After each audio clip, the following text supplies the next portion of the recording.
My name is Jack Maynard and I'm going to talk to you about Poul Kjærholm, the designer of some of the most industrially innovative and perhaps most timeless designs that Fritz Hansen has as part of our collection.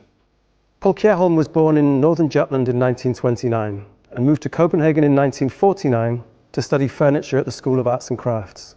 When he moved to Copenhagen, he was lucky enough to fall under the education of Hans Wegner. Wegner believed that furniture should be beautiful from all angles, and more than anything, the handcraft techniques involved should be visible. Let's start then by looking at one of the very early chairs which Poul Kjærholm designed. In fact, a chair that he designed as his graduation project from the School of Arts and Crafts in 1951. The Element chair, or the PK25 as it's now known, when we view the chair from above, we can see that he's effectively taken a single piece of steel which can be expanded to create the legs, the back, and the seat of the chair. The soft elements of the chair are created by using a single 90-meter length of flagline rope. During his studies in Copenhagen at the School of Arts and Crafts, Poul Kjærholm also attended Kåre Klint's seminars at the furniture school at the Academy. Klint believed that his students should always look backwards before moving forwards. Now, what Klint meant by this is that effectively there were many thousands of beautiful functional chair forms that existed already. So in stepping into the new world in the 20th century, it was important for his students to be open to influences from older chair types. This idea resonated with Kjærholm, and we can see in fact with the Element chair that when we view the chair from the side, the chair's legs expand both forwards and backwards, which in fact recall the ancient Klismos chairs. The chair was displayed in 1952, and after Søren Hansen saw the chair, he decided to employ Poul Kjærholm at Fritz Hansen. Soon after arriving at Fritz Hansen, Kjærholm was invited to work with this new plywood material, and in doing so he created the PK0 chair, which took two shells which were really curved to the technological limits of what could be achieved with plywood at that time. And in doing so he created an incredibly sculptural chair, which unfortunately was never put in production. Around 1955, Kjærholm met Eivind Kold Christensen, with whom he created an incredibly productive working partnership, which actually continued right up until Kjærholm's death in 1980. The first collection of furniture released with Kold Christensen in 1956 included the PK22 lounge chair and the PK61 coffee table. The PK22 is particularly interesting because it's effectively built up from simple strips of steel. So when we see the legs from the side, we can see that the legs are fastened to the frame beneath the seat with machine screws, what are called Allen screws or Unbraco screws. Now these were very industrial components, but Kjærholm saw in them the potential to be able to join simple strips of steel, much in the same way that woodworkers would use joins to create strong bonds in wooden furniture. During the mid-1950s, Kjærholm also designed a number of modular sofa designs, including the PK31 and the PK26 wall-mounted sofa. And when we look in more detail at the sofa, we can see that its construction continues the idea with machine screws from the PK22, but expands it with a very detailed upholstered construction, which is beautiful not just from the top and bottom, but in fact the upholstery within the sofa, where we see the same level of detail and craftsmanship applied. In 1957, Poul Kjærholm designed his famous PK80 daybed, perhaps one of his best-known works. The daybed takes a very simple rectangular form constructed in leather and combines it with a plywood base which is fixed to the steel frame by using simple rubber rings. The advantage of using this form of construction was that the wooden surface could move slightly at the point at which it made contact with the steel frame.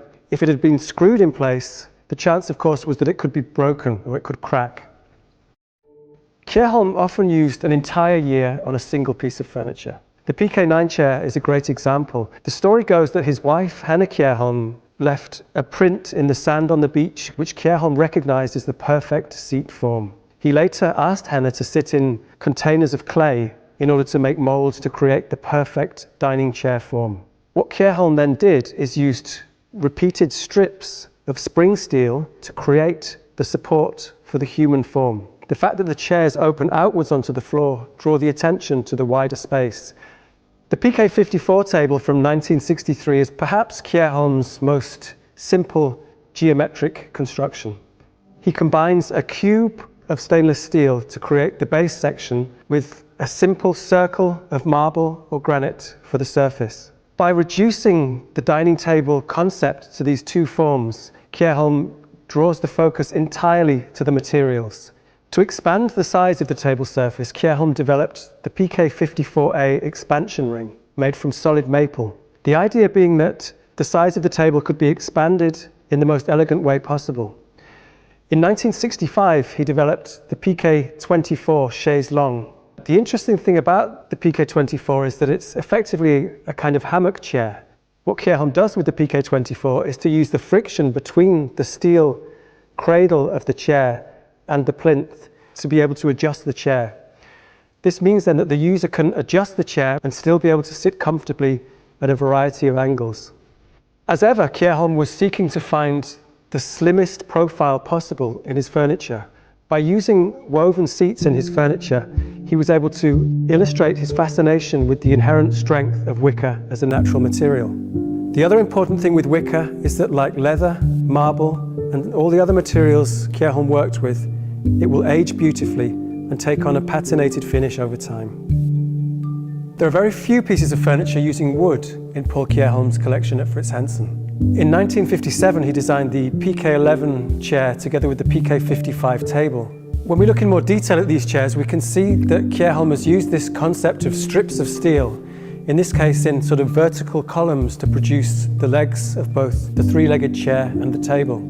He then manages to build in an incredible sense of space and an illusion of a floating leather seat together with a ring of ash to produce the backrest and armrest really in one section. When the chair is pushed gently into the table, it matches perfectly the height of the table and becomes a very unified whole within the wider space of the room. One of Kjærholm's later lounge chairs is the PK20, which takes a classic cantilever form but transposes it and blends it with the form language of the PK22 to make a much lower, much more comfortable seating experience. The idea with the PK20 is that Kjærholm and Carl Christensen could use up strips of leather from the construction of the PK31 and PK22. The hope was that this would make an economical form of production. In reality, of course, the time taken to produce these strips of leather and to create the seat negated any savings that were made by using recycled leather. Kjærholm believed that the materials of his furniture should be the stars of the show.